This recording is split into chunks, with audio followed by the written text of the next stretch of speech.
शाम ढल चुकी है। देवनारायण जी, जो अपनी पूरी जिंदगी मेहनत करते रहे, अब बुढ़ापे में रसोई में धीमे कदमों से काम निपटा रहे हैं। बेटा विकास और बहू प्रिया भोजन का इंतजार कर रहे हैं। प्रिया की आवाज में जरा भी लिहाज नहीं है। अभी तक क्या कर रहे हो रसोई में? इतना समय हो गया, खाना अब तक तैयार क्यों नहीं हुआ? मेरे पेट में तेज भूख लग रही है। क्या तुम जानबूझकर देर कर रहे हो? थोड़ी देर और लगेगी बेटी। रोटी के लिए आटा लगभग लग गया है, बस सेकने की तैयारी है। थोड़ा सब्र रखो। मुझे बेटी कहकर मत बुलाओ, तुम मेरे पिता नहीं हो। इतना धीरे धीरे काम करते हो, मैं क्या यहाँ बैठकर तुम्हारा इंतजार करती रहूं? मेरे पास तुम्हारा काम देखने के लिए समय नहीं है। और कितनी बातें सुनो। तुमने कुछ कहा क्या? सुनो, बुढ़ापे का बहाना बनाकर ढीलापन दिखाने की जरूरत नहीं। मेरे माता पिता ने मुझे सिखाया है कि काम कैसे जल्दी कराना चाहिए। अपनी गति बढ़ाओ, जल्दी करो, नहीं तो आज तुम्हारी खैर नहीं, मैं गुस्सा होने वाली हूँ। तुम मुझसे इतना गुस्सा क्यों करती हो? मैंने तुम्हें कोई नुकसान पहुंचाया है क्या? अब मेरे अंदर पहले जैसी ताकत नहीं रही। शरीर अब साथ देना छोड़ चुका है। मैं क्या करूं? बहाने बनाना छोड़ो। बहाने बनाने की ये जगह नहीं है। कल तो मैंने तुम्हें देखा बाजार में, तुम कैसी जल्दी जल्दी चल रहे थे। तब तो तुम्हें कोई परेशानी नहीं थी। अचानक अब तुम्हारा शरीर खराब हो गया। क्या तुम्हारे माता पिता ने तुम्हें बड़ों का सम्मान करना सिखाया? बड़ों का आदर करना भी सिखाया? मेरे माता पिता ने मुझे जो सिखाया वो मेरा व्यक्तिगत मामला है, उसमें तुम्हें दखल देने की जरूरत नहीं। तुम्हारे जैसे बुजुर्ग को कैसे डांटना और नियंत्रित करना है ये मैं अच्छे से जानती हूँ। मेरी सहन शक्ति अब समाप्त हो चुकी है। जल्दी खाना लेकर आओ, मुझे अब और इंतजार ना करना पड़े, समझा? मुझे थोड़ी और दाल और 2 रोटियां दे सकते हो? मेरा पेट नहीं भरा। क्या? थोड़ी और रोटी? क्या बात कर रहे हो? कितना खाना खाओगे? इतना सा तो पेट है तुम्हारा, अभी तक क्या पेट नहीं भरा? और सुनो, इस उम्र में इतना ज्यादा खाना खाने से स्वास्थ्य खराब हो जाएगा। तुम्हें अपनी सेहत का भी ध्यान रखना चाहिए। देखो पिताजी, आपके लिए अलग से खाना बनाना पड़ता है, फिर भी आपका मन नहीं भरता। इतना खाना कहाँ से लेकर आएं? हम आपके पीछे पैसे उड़ाने के लिए नहीं बैठे हैं ना, हमें भी बचत करनी है। लेकिन मैंने तो थोड़ा ही खाया। सच में मुझे थोड़ा और चाहिए था। मैंने तुमसे और कुछ नहीं मांगा, सिर्फ 2 मुट्ठी दाल रोटी मांगी थी। क्या मेरे लिए इतना भी नहीं है? अरे पिताजी, एक बात बताओ, तुम पूरा दिन एक तो घर में रहते हो, कोई काम धाम भी करते नहीं हो, फिर इतना खाना क्यों? करोगे क्या इतना खाना खाकर? जो मिल रहा है वही खाओ और जाओ। और खाना चाहिए इनको इस बुढ़ापे में। बिल्कुल सही। इन चीजों के कितने दाम हैं, तुम्हें पता है बाजार में कितनी महंगाई है, फिर भी सारा खर्च तुम्हारे पीछे हो जाता है। इतना खाओगे फिर हम क्या खाएंगे? हमें अपना भी तो ध्यान रखना है। तुम्हारी बात सुन सुनकर मेरे कान पक गए हैं। क्या 2 मुट्ठी खाना भी नहीं दोगे? मैं तो तुम्हारे लिए बोझ बन गया हूँ, है ना? अरे बोझ होंगे तो क्या हो जाएगा ये बताओ। और सुनो, ज्यादा खाओगे और घर में बैठे रहोगे तो दिन प्रतिदिन मोटे होते जाओगे। ये कोई अच्छी बात नहीं है कि बुढ़ापे में आदमी मोटा रहे। बुढ़ापे में आदमी हल्का पतला रहे, ज्यादा अच्छा है। अब खाने के बाद उठ जाओ। ज्यादा बात करोगे तो जो मिल रहा है वो भी बंद हो जाएगा। कैसे बेटे को जन्म दिया मैंने। बेटा तो अच्छा नहीं, अगर मेरी बेटी होती तो मुझे देखती। लेकिन ये कैसा बेटा है? जन्म के बाद गला दबाकर मार देना चाहिए था। पिता के जाने के बाद बेटे और बहू के बीच एक नई निर्मम योजना आकार लेने लगती है, जो केवल उनके स्वार्थ पर आधारित है। सुनो, ऐसे और नहीं चलेगा। और कितने दिन तुम्हारे पिता के साथ रहेंगे? वो हमारे ऊपर बोझ बन चुके हैं। हमें कुछ कठोर कदम उठाना होगा। अरे ये क्या बातें कर रही हो प्रिया? पिताजी को ऐसे घर से निकाल दें क्या? कुछ भी बोलती हो, ये कैसे संभव है? कुछ भी हो, वो हैं तो मेरे पिता ना। अब इस उम्र में कहाँ जाएंगे बताओ भला। क्यों नहीं संभव? देखो, अगर हम चाहें तो सब संभव है। तुम क्यों नहीं समझते? मैं और नहीं सह सकती। वो दिन भर बस खाना खाते हैं, उनके पीछे कितना खर्चा होता है, तुम्हें तो कोई परवाह नहीं है। देखो, तुम्हारी बात मैं समझ रहा हूँ। पिताजी को लेकर मैं भी चिंतित हूँ कि वो खाना ज्यादा खाते हैं, पर कुछ भी हो, वो हैं तो मेरे पिता ना। उन्होंने मुझे पैदा किया, इतना बड़ा किया। उन्हें घर से निकाल डालूंगा तो लोग क्या कहेंगे, ये सोचा है? नहीं नहीं नहीं, ऐसी हरकत मैं नहीं कर सकता। फालतू की बात मत करो। लोग क्या कहेंगे ये सोचने की जरूरत नहीं। लोग तो हमेशा बोलते ही रहेंगे। हम उन्हें घर से निकाल देंगे। वो अब छोटे बच्चे नहीं हैं, खुद अपनी देखभाल कर लेंगे। अब मैं क्या कहूँ? मैं सच कहूँ तो मुझे कुछ समझ में नहीं आ रहा। घर से निकाल दो, निकाल दो, निकाल दो, कहाँ कहाँ निकाल दो, कहाँ भेज दूं उनको? इस उम्र में कहाँ जाएंगे बताओ? तुम्हें समझ क्यों नहीं आ रहा? यही सबसे अच्छा तरीका है। हम उनकी देखभाल नहीं कर सकते, और अगर हमारे बच्चे होंगे तो हम उन्हें क्या सिखाएंगे कि एक आलसी बुजुर्ग पूरे दिन घर में बैठकर खाता रहे? ये हम नहीं चाहते। अब मैं क्या कहूँ? वैसे घुमा फिरा के देखा जाए तो बात तो तुम सही कह रही हो। लगता है अब यही एकमात्र उपाय है। बेटे की सहमति मिलते ही बहू की आंखों में एक क्रूर चमक आ जाती है। पिता को घर से निकालने की योजना पक्की हो जाती है।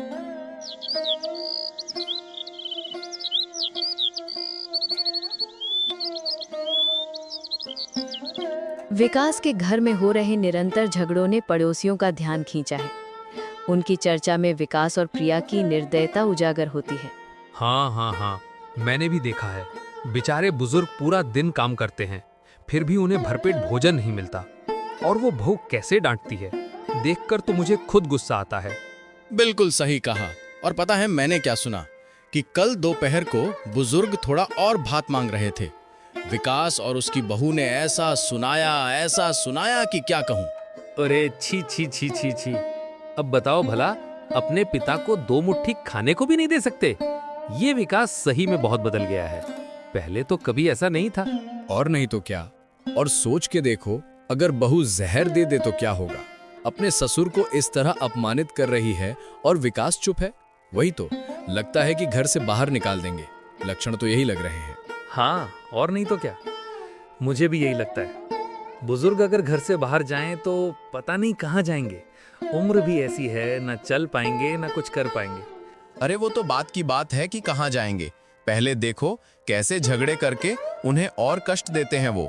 हाँ बिल्कुल। और इस कलयुग में ऐसे बहू और बेटे से बदतर तो कोई होगा ही नहीं। एक ठंडी और काली रात में विकास और प्रिया अपनी क्रूर योजना को अंजाम देते हैं। देवनारायण की विनती उनके कानों तक नहीं पहुंचती। अरे चलो पिताजी, और बातें मत बढ़ाओ। जो कह रहे हैं वही करो, हमें देर हो रही है। विकास, मुझे कहाँ ले जा रहे हो?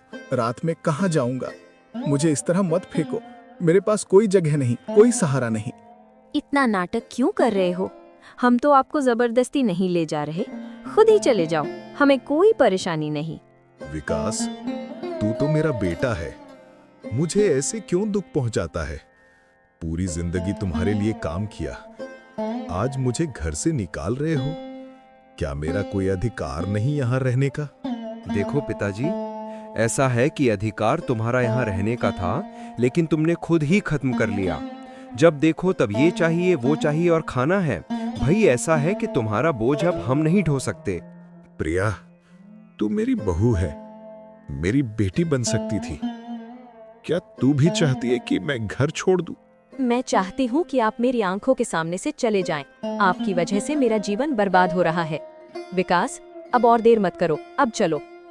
बेटा, मैं तेरे पैरों में गिरता हूँ, मुझे मत फेंको। इस बुढ़ापे में कहाँ जाऊं? मेरा स्वास्थ्य अच्छा नहीं। कम से कम आज रात के लिए रहने दो, सुबह खुद चला जाऊंगा। अरे अब कोई फालतू की बात नहीं होगी, बहुत हो गया। हमने निर्णय ले लिया है, तुम अब हमारे साथ नहीं रह सकते हो। बस बात खत्म, चले जाओ चुपचाप यहाँ से। बेटा, तेरे पैरों में गिरता हूँ, मुझे मत फेंको बाहर। अगर तेरी माँ जीवित होती तो ऐसा कभी नहीं होता। मैंने तुम्हें कितनी मेहनत करके बड़ा किया। देखो ऐसा है बुजुर्ग कि मेरे पास ना ये सारी बातें सुनने का समय नहीं है। फालतू की बात मत करो। वो सब तुम्हारा काम था जो तुमने कर लिया।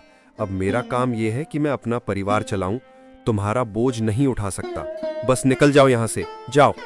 असहाय देवनारायण आश्रय खो बैठे, अंधेरे में दर बदर भटक रहे हैं। असहाय देवनारायण का सामना उसके ही पड़ोसी से होता है, जो उसकी पीड़ा को देखकर स्तब्ध रह जाता है। अरे अरे अरे, देव नारायण जी, तुम रात के समय में कहाँ जा रहे हो? सब ठीक तो है ना? अब मेरे पास कुछ नहीं बचा, मैं अब अकेला हूँ। अरे चाचा, ये क्या बात कर रहे हो? अरे, तुम्हारा बेटा और बहू कहाँ है? उन्होंने आज रात मुझे घर से निकाल दिया। ये क्या बात कर रहे हो चचा? क्या तुम ये सच कह रहे हो? अरे विकास तो तुम्हारा बेटा है, वो ऐसा कैसे कर सकता है? मेरा बेटा और बहू अब मुझे नहीं चाहते। उन्होंने मुझे रात में घर से निकाल दिया। अब मैं कहाँ जाऊंगा, क्या करूंगा, कुछ भी नहीं पता। ओ हो, तुम्हारा बेटा ऐसा करेगा? मुझे विश्वास नहीं हो रहा। जरूर तुम्हारी बहू ने उसे ऐसा बना दिया होगा। तुम्हारा दुख सुनकर मेरा कलेजा फट रहा है, लेकिन क्या किया जा सकता है? देखो, कहीं आश्रय मिल सके तो अपना ध्यान रखना।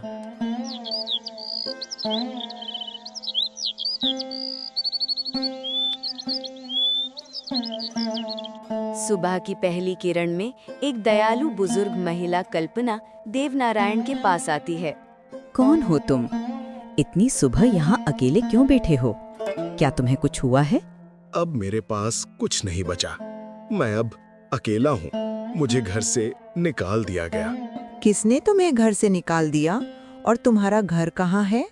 मेरा बेटा और बहू अब मुझे नहीं चाहते, इसलिए उन्होंने मुझे रात में घर से निकाल दिया। मैं अब कहाँ जाऊं, क्या करूंगा, कुछ भी नहीं पता। छी छी छी, ऐसा कैसा तुम्हारा बेटा तुम्हारे साथ कर सकता है? तुम मेरे साथ चलो, मैं अपनी झोपड़ी में अकेली रहती हूँ। मैं तुम्हें आश्रय दूंगी।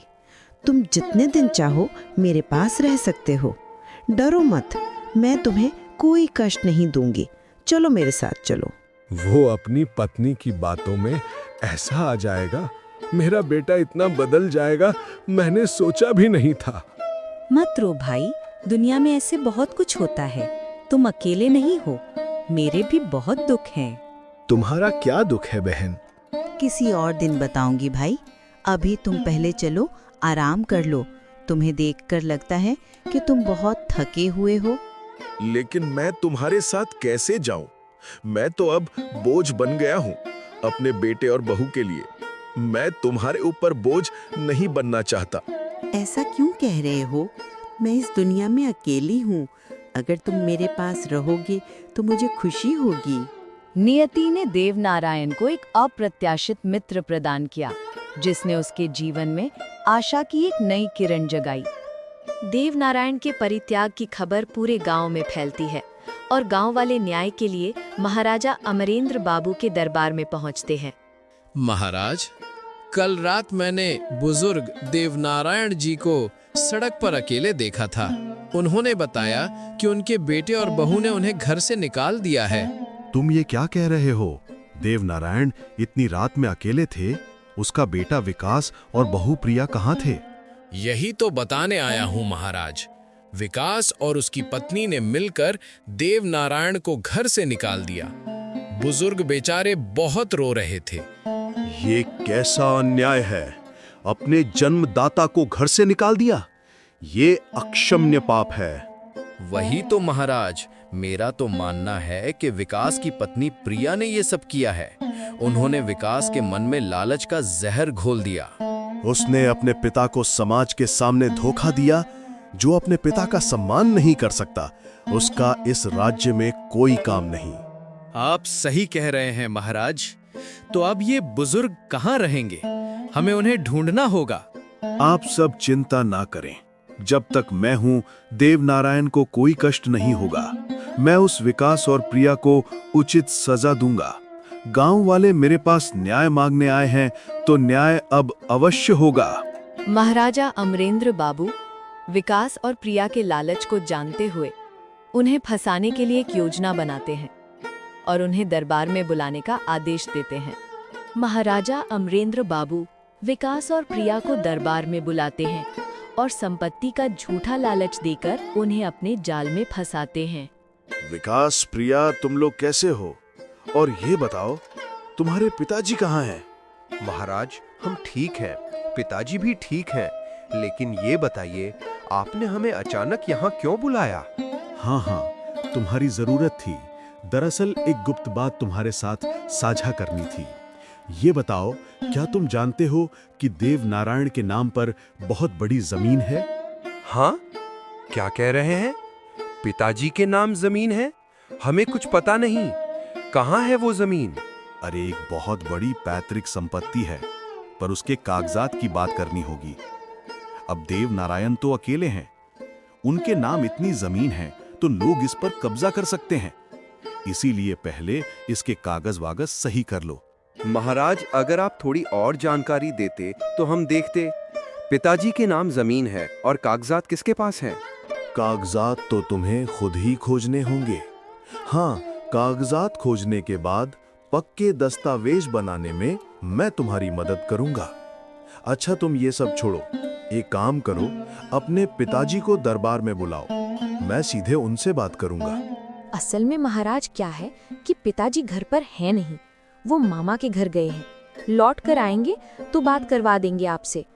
अच्छा, ठीक है। तो फिर तुम लोग जाओ, और ध्यान रखना, पिताजी को मेरी तरफ से मिलने के लिए बोलना। और सुनो, ये वाली बात किसी से कहना नहीं। महाराज उन दोनों को जाने देते हैं। विकास और प्रिया की आंखों में लालच साफ दिखाई देता है। लालच में डूबे विकास और प्रिया तुरंत देव नारायण को ढूंढने निकल पड़ते हैं।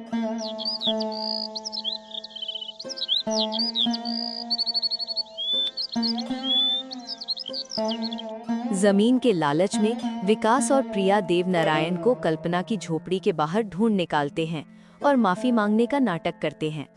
मुझे लेने आए हो? अब मेरी याद कैसे आ गई? जब तुमने मुझे घर से निकाला था तब कहाँ थे तुम? ससुर जी, आप गलत समझ रहे हैं। हम गुस्से में कुछ बोल बैठे। असल में हम आपसे बहुत प्यार करते हैं, हमसे गलती हो गई। हाँ पिताजी, हमसे गलती हो गई। आप चलिए हमारे घर। आपके बिना पूरा घर खाली लग रहा है। क्या हुआ? अचानक इतना प्यार कैसे उमड़ आया? उस दिन तो आपने रात में इनको घर से निकाल दिया था ना? आप चुप रहें, ये हमारा पारिवारिक मामला है। आपको इसमें दखल देने की जरूरत नहीं। पिताजी, आप आइए ना, हम अब कोई गलती नहीं करेंगे, हम कसम खाते हैं। चलो ना पिताजी। तुम लोगों की किसी बात पर मैं विश्वास नहीं करूंगा। तुम लोग सिर्फ संपत्ति और पैसे के लिए आए हो। ये क्या कह रहे हैं आप पिताजी? हम आपकी संपत्ति के लिए नहीं आए, कृपया हमें माफ कर दीजिए। मेरी सारी खुशी और शांति तुम लोग छीन चुके। मैं तुम्हें कभी माफ नहीं करूंगा। जाओ यहाँ से। ये बुजुर्ग अब आपके पास वापस नहीं जाएंगे। अब जाओ यहाँ से। अरे आप हैं कौन और हमारे पारिवारिक मामलों में क्यों बोल रही हैं? मैं इंसान हूँ और तुम अमानुष हो। जाओ यहाँ से तुम लोग। अगर मैं तुम्हारे पिता को आश्रय न देती तो तुम्हारे पिता सड़क पर भीख मांग रहे होते। देव नारायण का इनकार और कल्पना का साहस विकास और प्रिया के लालची इरादों को नाकाम कर देता है। अपने कर्मों के फल स्वरूप विकास और प्रिया के जीवन में अंधकार छा जाता है। प्रिया बीमार है और कोई भी उनकी मदद करने को तैयार नहीं है। मेरी तबीयत बहुत खराब लग रही है और कोई डॉक्टर हमारे घर क्यों नहीं आ रहा? अब मैं क्या कहूँ प्रिया, मैं कितने डॉक्टरों के पास गया, सब कहते हैं कि हमने समाज का अपमान किया है, इसीलिए कोई हमारी मदद नहीं करेगा। हमने ऐसा क्या गलत काम किया कि सबने हमसे मुंह मोड़ लिया? अरे क्या गलती कर दी भाई, पिताजी को घर से निकाल दिया। सब कहते हैं हम पत्थर दिल के हैं। लेकिन हमने तो अपने भले के लिए ऐसा किया, क्या इसके लिए हमें इतनी बड़ी सजा मिलनी चाहिए? अब मुझे नहीं पता कि क्या हो रहा है। मैं तो सोच रहा था कि पिताजी चले जाएंगे और हम सुखी रहेंगे, लेकिन अब लगता है कि सब कुछ जैसे गलत हो गया। तुम महाराजा अमरेंद्र बाबू के पास जाकर देखो, अगर वो कहेंगे तो शायद कोई हमारी मदद करेगा। मैं गया था उनके पास प्रिया, उन्होंने मुझे दुत्कार कर भगा दिया। कहा मैंने जो पिता के साथ किया है अब उसका फल भुगत रहा हूँ। तो अब हमारा क्या होगा? क्या हम ऐसे ही मर जाएंगे? मुझे बहुत डर लग रहा है। तू चिंता मत कर प्रिया, मैं तुझे कुछ नहीं होने दूंगा। मैं फिर से जाऊंगा और लोगों से मदद मांगूंगा। कोई हमारी मदद नहीं करेगा। हमारे पिताजी ने हमें इतना दुख नहीं दिया जितना आज हम भुगत रहे हैं। हाँ प्रिया, अब मुझे भी समझ में आ रहा है। पिताजी को दुख देकर हमने गलत किया, लेकिन अब उस गलती को सुधारने का कोई उपाय नहीं है।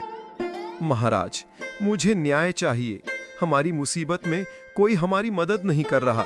मेरी पत्नी प्रिया बहुत बीमार है। अन्याय करने वाले न्याय की मांग कर रहे हैं। तुम्हारी मुसीबत में कोई मदद तुम्हारी क्यों करेगा? तुमने खुद तुम्हारे पिता की मुसीबत में क्या किया? उन्हें घर से बाहर निकाल दिया। महाराज, मैंने क्या किया है? मेरी पत्नी बीमार है। क्या उसके लिए हमें ये सजा मिल सकती है? ये बताओ, तुम्हारे पिताजी कहाँ हैं? उनका अन्याय कौन करेगा जो उनके साथ गलत हुआ? जिन्होंने तुम्हें पैदा किया, तुमने उसे ही घर से निकाल दिया और अब न्याय की मांग कर रहे हो। शर्म नहीं आती? महाराज, मेरे पिताजी तो ठीक हैं। वो अपनी खुशी से गए हैं। चुप रहो तुम। मैं सब जानता हूं। तुम और तुम्हारी पत्नी ने उन्हें घर से निकाल दिया। सिर्फ पैसों के लालच में तुमने पिता के साथ ऐसा किया। तुम इंसान नहीं, राक्षस हो। आप हमें गलत समझ रहे हैं महाराज। पिताजी तो खुद से चले गए। गांव वालों ने तुम लोगों के साथ में क्या किया? अपने पिता का सम्मान ना कर पाने वाला न्याय के योग्य नहीं है। बिल्कुल सही कहा महाराज। विकास और प्रिया का न्याय होना चाहिए। महाराज, विश्वास कीजिए, मेरी पत्नी मर जाएगी। अगर आप कहेंगे तो शायद कोई डॉक्टर आ जाए। मैं कुछ नहीं कर सकता। जाओ यहां से। मैं तुम्हारी कोई मदद नहीं करूंगा। जाओ, अपने पाप का फल खुद ही भुगतो। महाराज, मैं आपके चरणों में गिरता हूँ। मेरी पत्नी मर जाएगी। मैं सबके सामने क्षमा मांग रहा हूँ। निश्चित रूप से।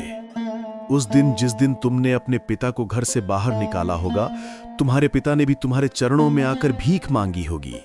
लेकिन तुमने उस बेचारे बुजुर्ग की कोई बात नहीं सुनी। मैं भी नहीं सुनूंगा। जाओ, अपनी पत्नी के पास रहो। मुझे बहुत दुख हो रहा है। लगता है मैं अब नहीं बचूंगी। ऐसा मत कहो प्रिया, तुम ठीक हो जाओगी। मैं तुम्हें कुछ नहीं होने दूंगा। मुझे पता है ये सब क्यों हो रहा है। ये हमारे पाप का फल है। हमने पिताजी के साथ जो किया उसकी सजा मिल रही है। मैं भी यही सोच रहा हूँ।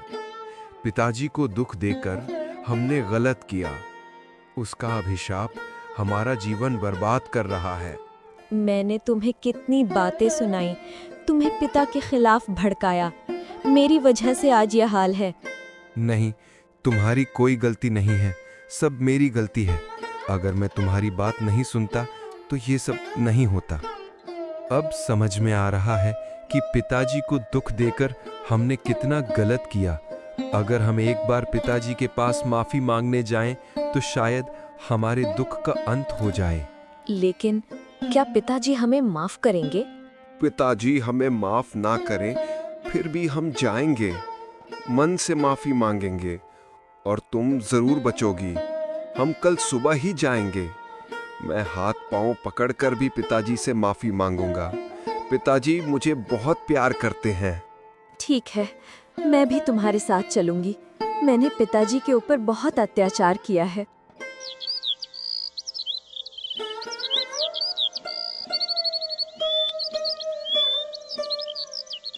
अगले दिन सुबह देवनारायण और कल्पना विकास और प्रिया के घर के बाहर आते हैं। पिताजी, आप यहाँ? हम आपसे माफी मांगना चाहते हैं। हमें माफ कर दीजिए पिताजी। मैं तुम लोगों को माफ करने आया हूँ। मैं तुम्हें अपनी सारी जमीन दे दूंगा। अब से वो जमीन तुम्हारी है। पिताजी, ऐसा मत कहो।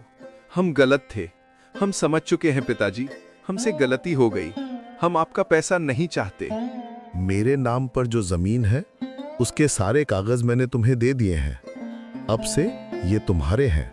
पिताजी, हम आपका पैसा नहीं चाहते।